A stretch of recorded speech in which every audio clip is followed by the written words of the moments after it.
What's your family like? Oh, my mom, dad, and brothers live with me. How about you, Ai? My family is different from yours. I usually live with my mom's family, and I go to my dad's home during some specific festivals only. My mom and dad also don't live together. That's amazing.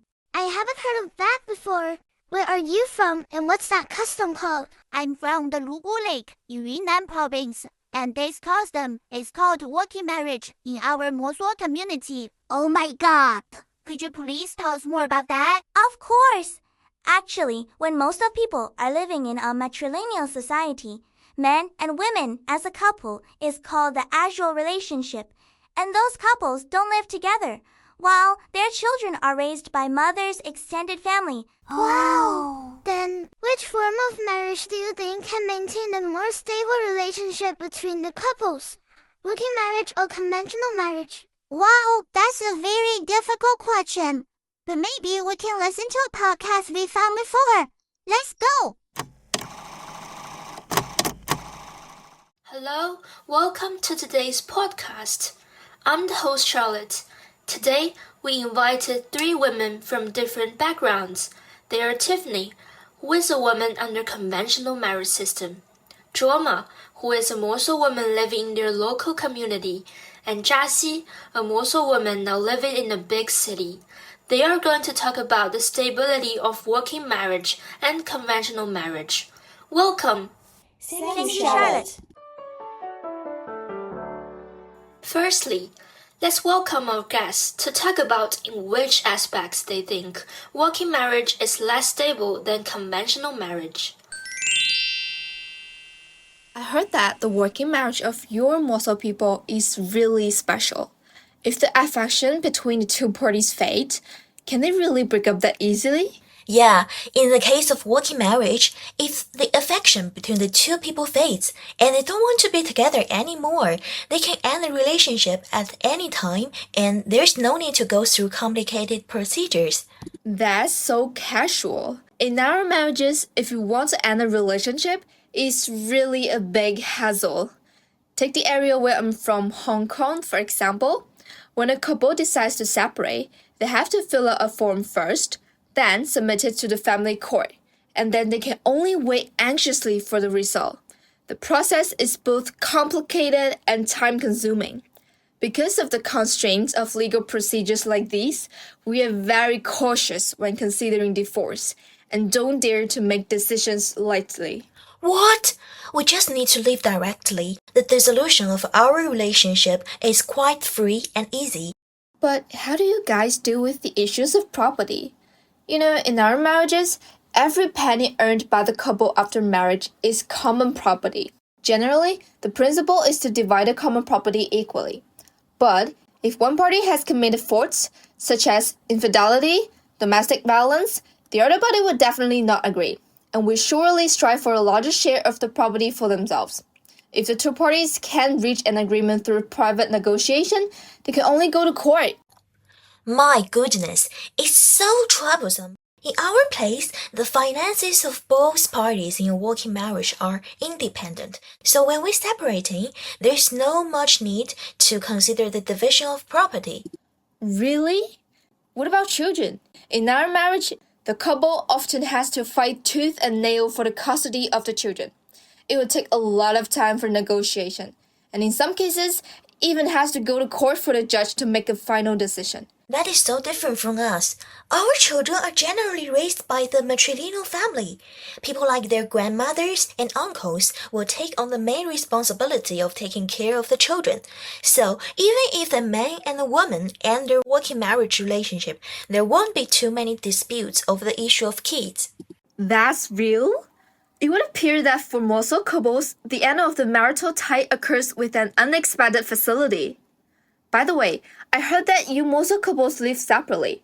Will this kind of living style affect the stability of your relationship? Yes, I think to some extent it affects our relationship as we lack cohabitation with each other, which means we may lack opportunities to share our daily life and to face difficulties together. Since the male and female shall live with their own matrilineal family without close contact every day, sometimes their relationships are quite temporary and unstable. Ah, yeah, the lack of cohabitation is really an issue. How about you, Jassy? I heard that you're from the Mosuo community, but currently living in a big city. Do you share the same living style and issue as Rama? Actually, for those Mosul couples like me who moved to a big city, our walking marriage often changes into conventional marriage considering distance and law.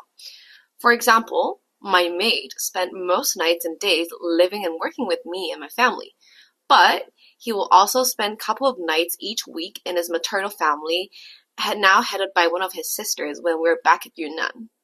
Personally, I think the walking marriage custom fits more in a small community, and it might not be quite feasible in the context of urbanized lifestyles, needs, and practices. Thanks so much for your sharing.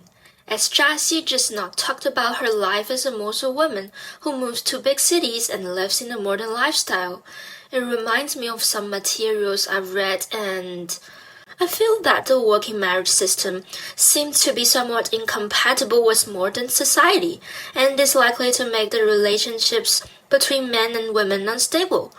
May I know what you think about this? Yeah, the working marriage has been passed down in our Mosuo community for a long time.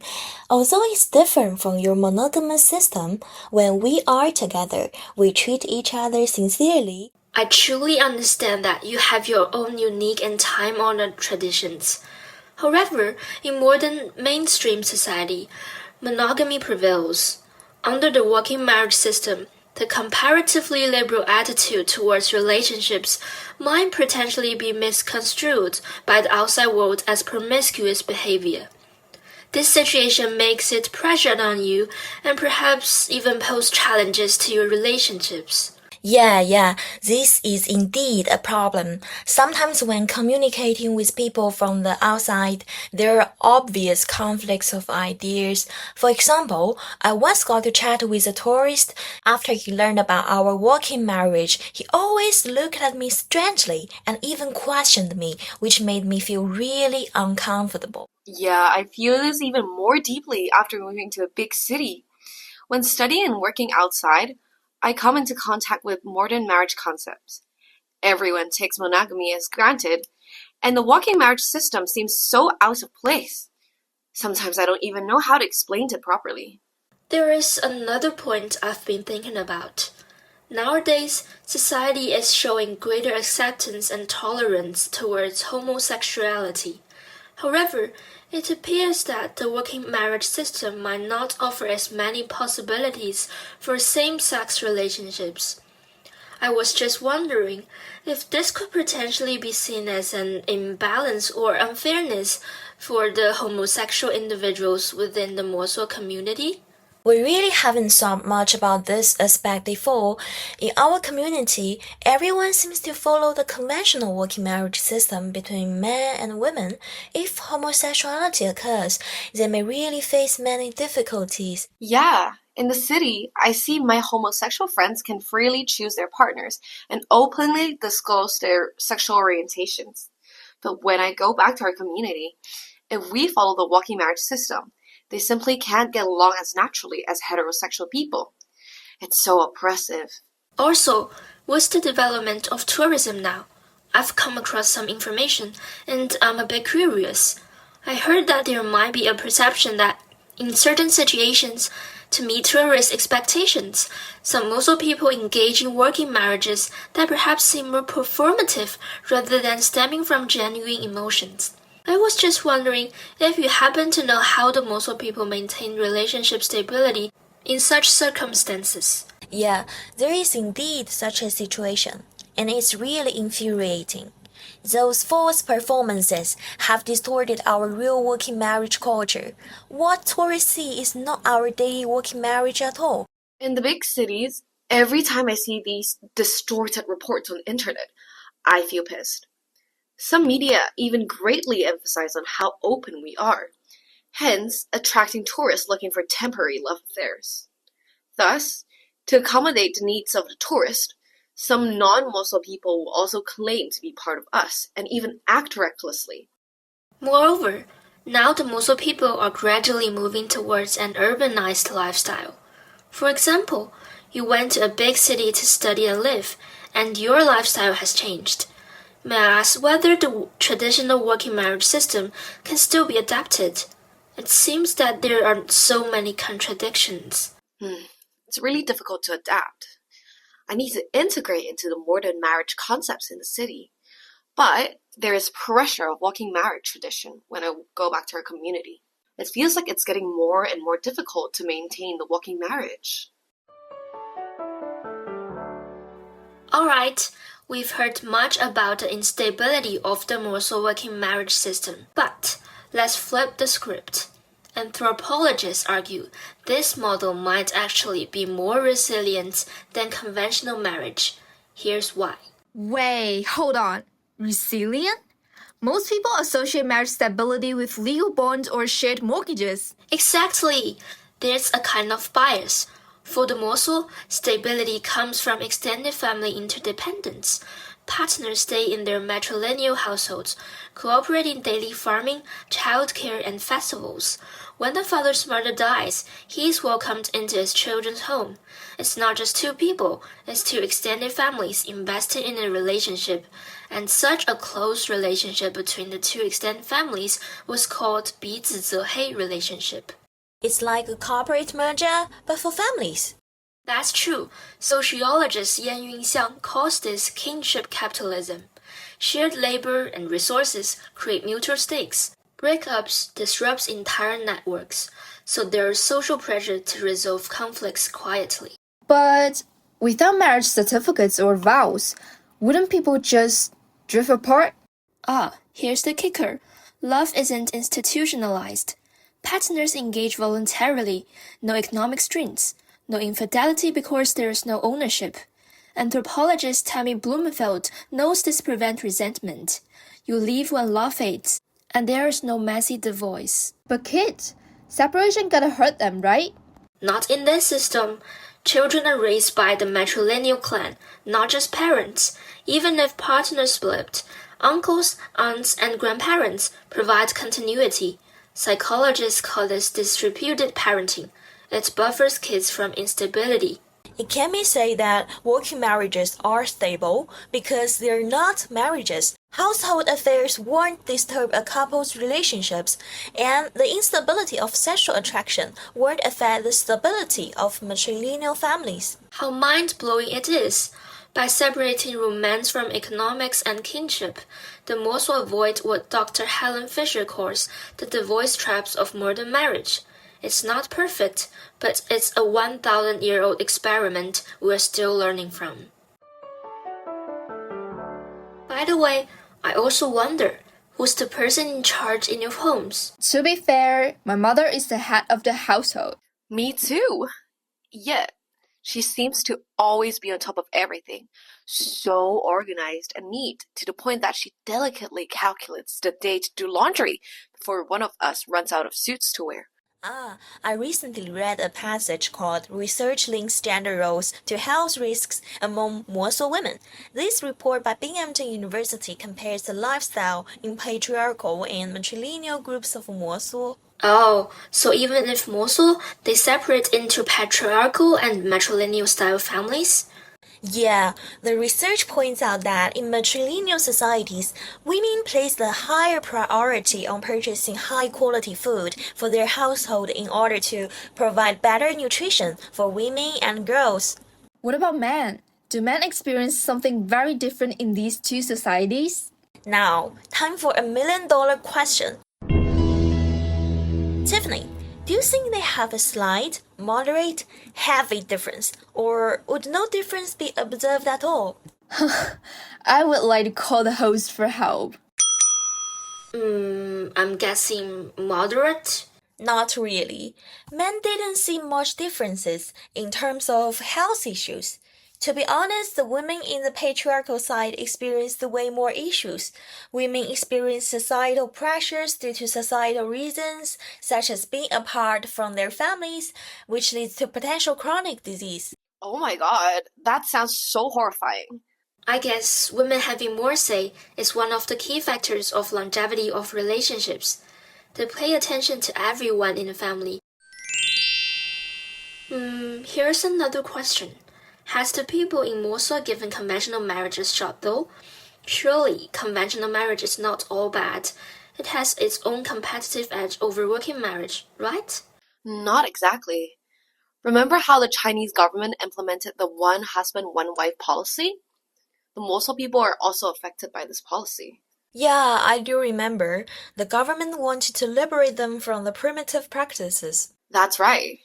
And guess how the Mosul reacted to that? According to the academic journal Unhitching the Horse from the Carriage, Love and Marriage Among the Mosul by Judith Stacy, they have been temporarily forced into conventional marriages. This would mean they have legal responsibilities and commitments to each other. Would they be coerced to live together under the same roof? Technically, yes. They are not free to leave a relationship as they used to be. I assume it must be hard and unfamiliar for them to understand what it's like to live with someone new for a prolonged period.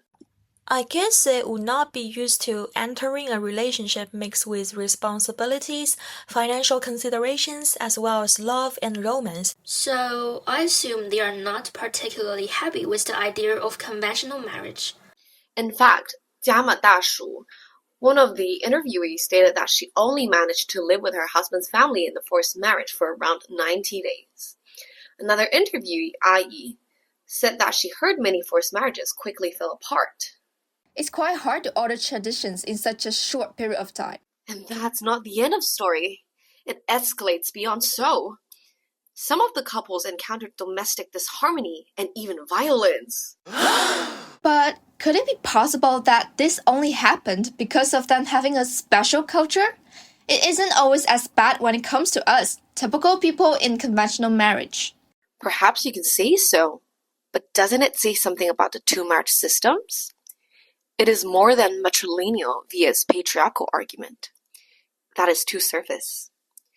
What we really need to look at is, if one considers the amount of argument happening in conventional marriage, wouldn't it be better to have the flexibility of rocking marriage and return to one's original family when things turn worse?